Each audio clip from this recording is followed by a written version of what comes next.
তীব্র গরমে পুড়ছে দিনাজপুর।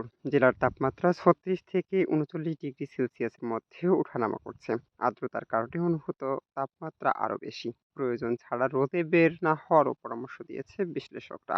গেল দুদিন ধরে এমন তাপমাত্রা লক্ষ্য করা গেছে উত্তরবঙ্গের রংপুর বিভাগের নীলফামারী, রংপুর, দিনাজপুর সহ ঠাকুরগাঁ জেলাতে।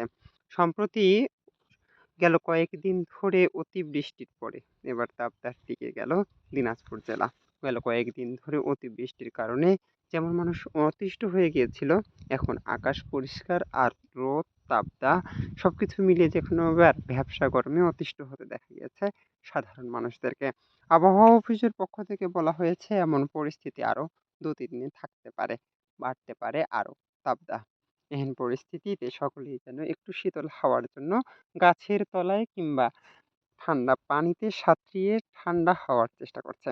তবে এমন পরিস্থিতিতে অনেক ছোট ছোট বাচ্চা বা বৃদ্ধদেরকে নাকাল অবস্থার সৃষ্টি হয়েছে। পরামর্শকরা বলছে তাদেরকে বেশি করে কোমল পানীয়, ফ্রিজের পানি ছাড়া ঠান্ডা পানি, স্বাভাবিক পানি খেতে হবে। খেটে খাওয়া দিনমজুর মানুষ ও খেটে খাওয়া সাধারণ মানুষকে বিপাকে পড়তে হয়েছে। বিশেষ করে নিম্ন আয়ের সাধারণ মানুষদেরকে পড়তে হয়েছে অনেকটা নাকানি-ঝোঁকানিতে। সরেজমিনে দেখা গিয়েছে এসব মানুষকে সাধারণত রোদে বাইরে কাজ করতে হয়। ফলে অনেকটা তাপদাহের সাথে যুদ্ধ করেই তাদেরকে জীবন জীবিকা নির্বাহ করতে হয়।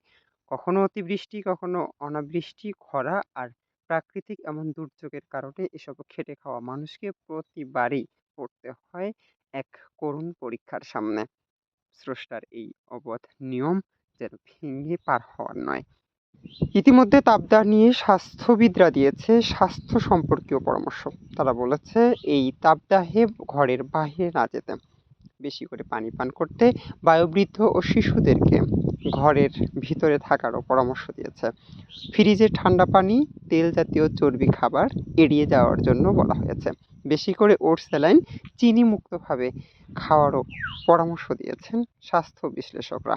তারা বলছে যে কয়েকদিন তাপদাহ চলবে সে কয়েকদিন প্রচুর পরিমাণে পানি পান করার অভ্যাস করতে হবে। সেক্ষেত্রে শরীর স্বাভাবিক থাকবে এবং সুস্থ থাকাও সম্ভব বলেও জানিয়েছেন তারা।